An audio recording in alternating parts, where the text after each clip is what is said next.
संसार में ऐसा इंसान जो बेगमपुर का बादशाह हो, यानी जिसे कोई गम, चिंता, टेंशन, परेशानी ना हो, आप ढूंढोगे तो भी नहीं मिलेगा। बड़ा मुश्किल है। कोई ना कोई गम, कोई ना कोई चिंता, कोई ना कोई परेशानी, कोई ना कोई टेंशन जीव को सताती रहती है। चिंता चिता होती है जो जीते जी इंसान को जलाती रहती है, और इसकी वजह है आत्मिक कमजोरी। जब इंसान के अंदर आत्मिक कमजोरी आती है, चिंताएं, टेंशन, परेशानियां, गम, दुख, दर्द, बीमारियां उसके ऊपर छाने लगती हैं। किसी बात को वो सहन नहीं कर पाता, इच्छाओं का मक्कड़ जाल बन जाता है। एक इच्छा पूरी हुई उसकी खुशी नहीं होती, और 99-100 इच्छाएं पैदा हो जाती हैं। एक इच्छा पूरी हुई उसकी खुशी कुछ क्षण या कुछ दिन रहती है, फिर से बाकी इच्छाएं पूरी क्यों नहीं हुई उसकी टेंशन, उसकी चिंता छाने लगती है। तो वो इंसान जिसको कोई गम ना हो, कोई चिंता ना हो, कोई परेशानी ना हो, उससे सुखी इंसान दुनिया में दूसरा हो ही नहीं सकता। पर क्या यह संभव है? क्या ऐसा हो सकता है कि आदमी के सारे गम, चिंता, परेशानियां दूर हो जाएं, टेंशन फ्री हो जाए, टोटली टेंशन फ्री? जी हां, ऐसा संभव है। इसके लिए गुरु मंत्र, मेथड ऑफ मेडिटेशन, नाम, शब्द, कलमा, उसका निरंतर अभ्यास करो, निरंतर जाप करो सुबह शाम, जिससे आपके अंदर आत्मबल बढ़ेगा, आत्मिक शांति आएगी, और आत्मबल बढ़ने से आप अपने हर बुराई पे जीत हासिल कर सकते हैं। अपने अंदर की बुरी आदतों के सामने हथियार ना फेंको कि ना भाई मेरे से ये नहीं बदलती, मेरे से ये नहीं होगा। क्यों नहीं होगा भाई? इंसान क्या नहीं कर सकता, और भगवान ने खुद मुख्तियारी दी है। अगर सुमरण करे तो ये सुमरण आत्मा की रोटी है। जैसे मन की खुराक चुगली, निंदा, दूसरे की बुराई करना, लेग पुलिंग, ठगी, बेईमानी, भ्रष्टाचार, इनमें कितनी लज्जत आती, ये सारी की सारी खुराक मन की है। और आत्मा की खुराक दूसरे का भला करना, भला सोचना, सुमरन करना, परमार्थ करना। तो ये खुराक जब आत्मा को मिलेगी तो आत्मा बलवान होगी, और आत्मा जब बलवान होगी तो आपके सोचने की शक्ति आपके ज्यादा काम आएगी। साइंटिस्ट मानते हैं कि आदमी का दिमाग, आम आदमी 10 से 15% काम में लेता है, बाकी मालिक ने जैसा बना के भेजा वैसे ही वापस चला जाता है। लेकिन जैसे मेथड ऑफ मेडिटेशन कंटिन्यू करते हैं, लगातार सुमरण करते हैं, तो क्या होता है कि आत्मविश्वास बढ़ता है, और आत्मविश्वास बढ़ने से दिमाग भी ज्यादा इस्तेमाल में आता है। तो जो प्रॉब्लम की वजह से आपको टेंशन है, समस्या की वजह से परेशानी है, उससे निकलने का रास्ता, उससे निकलने का सॉल्यूशन आपके अंदर पैदा हो जाता है, और आप उस सॉल्यूशन पे चलते हुए, उस रास्ते पे चलते हुए अपने गम, चिंता, परेशानियों से आजाद हो जाते हैं। इस तरह राम नाम काम करता है, ना कि तावीज धागे से या किसी और तरीके से। वो आपके अंदर की शक्ति को बढ़ा देता है। वो टेम्परेरी काम नहीं करता, परमानेंटली काम करता है। एक बार आप सुन समाधि में जाते हैं, 10वें द्वार में जाते हैं, आत्मा ऊपर चढ़ती है और मालिक के वो नजारे नजर आते हैं, अंदर खुशियां आने लगती हैं, आत्मिक शक्ति पैदा हो जाती है, और इंसान हर तरह की गम, चिंता, परेशानी की परवाह नहीं करता। कोई उसे गालियां भी दे दे तो भी असर नहीं होता, क्योंकि गाली क्या चीज है बताइए? एक आदमी ने, आप जरा दिमाग लगा के सोचिए, एक आदमी ने दूसरे की मां बहन को बुरा बोल दिया, बोला, आपने सुना, सिर्फ सुना, बोला तो नहीं। तो अगर आप में सहन शक्ति है, आप चुप रहते हैं, तो जिसने बोला वो गालियां उसी की मां बहन को जाके लग जाती, क्योंकि उसी का मुंह गंदा हुआ है, आप तो साफ सुथरे हैं।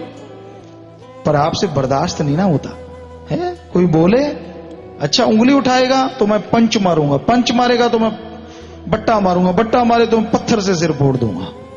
तो बर्दाश्त शक्ति की कमी है, और यही आत्मिक कमजोरी है। जरा सी बात सहन नहीं होती, जरा जरा सी बातों के लिए हमने लड़ते देखा है। और रोटी के लिए लड़ना, कपड़े के लिए लड़ना, नहाने के लिए लड़ना, क्या चीज है इस जमाने में, संसार में। लोग लड़ते हैं जरा जरा सी बात के लिए, कई तो बिना वजह लड़ पड़ते हैं। हवा तेरी तरफ से क्यों आई बताओ, अब वो उधर बैठा है, उधर से हवा इधर आ गई, क्या चक्कर है? आगी तो आगे कितना तेरे में से हो गया, ये आई तो आई क्यों? धूप में बैठा है, तेरी परछाई मेरे पे क्यों आई? तो हिल के थोड़ा दूर हो जा। ना ना, हिलना नहीं, तेरी परछाई आई तो आई कैसे? तो सहन शक्ति शून्य होती जा रही है, और जैसे जैसे आत्मिक शक्ति कमजोर होती है, सहन शक्ति कमजोर होती है, लोगों का आपस में झगड़ा बढ़ता है, खुद ही बुलंद होती है, अहंकार जागता है, और अहंकार को मार पड़ती ही पड़ती है। तो अपने अंदर की खुदी को, अपने अंदर के अहंकार को मिटा डालो। अगर चैन, आनंद, परमानंद से नजारे लूटना चाहते हो जिंदगी के, तो अपने अंदर की खुदी, हौमे, अहंकार त्याग दो। चाखा चाहे प्रेम रस, राखा चाहे मान, एक म्यान में दो खड़ग, देखा सुना न कान।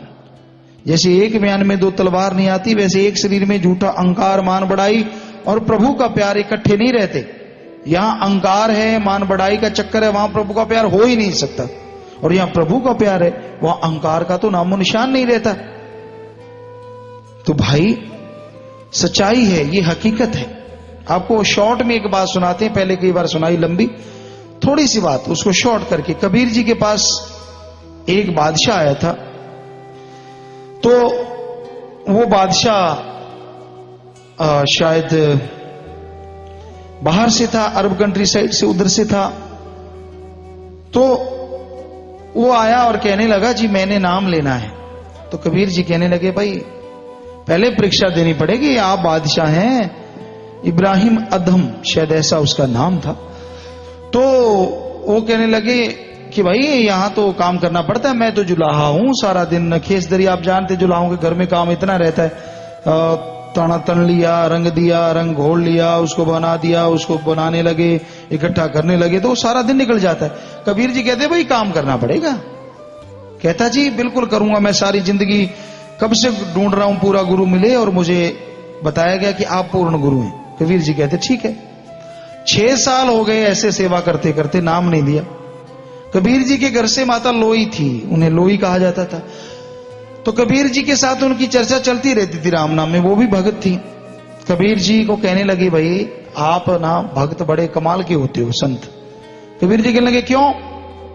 कहती जी इस बादशाह को 6 साल हो गए सेवा करते, और आप अभी तक इसको नाम नहीं देते, क्या चक्कर है? कहते नहीं नहीं, अभी बादशाह के अंदर अहंकार है।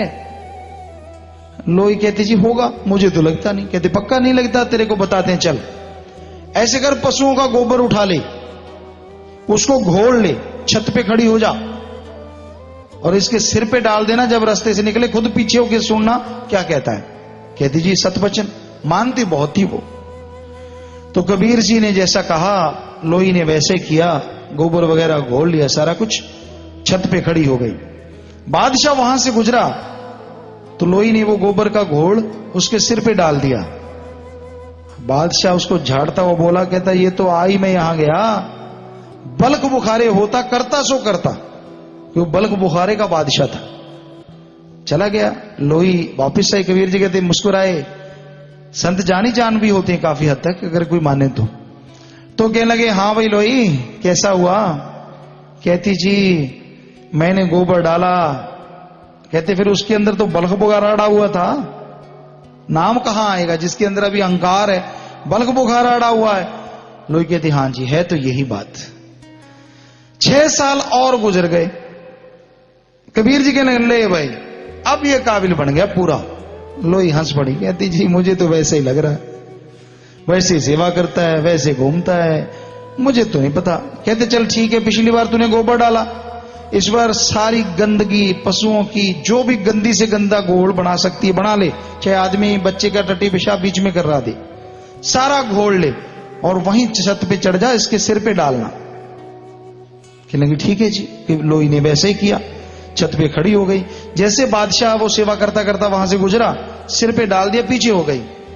तो बादशाह वहीं घुटनों के बल बैठ गया, ऊपर हाथ रहे, ए मेरे ऊपर ये गंदगी डालने वाले, मालिक तेरा भला करे, मेरा मन कमीना इसी के काबिल था, हंकारी था, तना रहता था, शुक्र है तेरा, इसको इसकी औकात दिखा दी। लोई की आंखों में भी आंसू आ गए। कबीर जी के चरणों में जा नतमस्तक हुई। कहती जी, कबीर जी कहने लगे क्यों, अब है बलक बुखारा? कहती ना जी, वो तो बहुत ही है बेचारा, वो तो बहुत ही अब भक्त बन गया है। तो कबीर जी नाम देते गए और आत्मा खंडों ब्रह्मंडों की सैर करने लगी पलों में। सो हमारा कहने का मतलब, अहंकार ना करो, खुद ही ना करो। खुद ही अहंकार से प्रभु नहीं मिलता। प्रभु दीनता से, नम्रता से, मीठा बोलो, अच्छा सोचो, भला मांगो, भला करो, मालिक का सुमरण करो, सेवा करो। हो ही नहीं सकता मालिक आपकी आवाज ना सुने।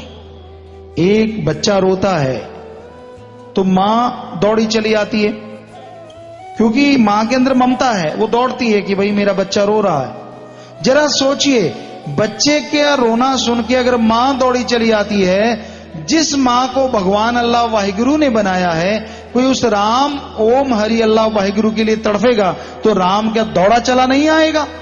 कोई तड़फे तो सही, कोई उसके लिए भावना तो पैदा करे। तो मालिक जरूर सुनता है। देर हो सकती है आपके कर्मों की वजह से। जैसे कर्मों का सुफड़ा साफ होता है, गलत होता है, साफ हो जाते हैं, भयानक कर्म बिल्कुल उड़ जाते हैं, तो मालिक विद्या में रहमत से नवाज देते हैं और अंदर बाहर से माला माल कर देते हैं। दृढ़ विश्वास रखो।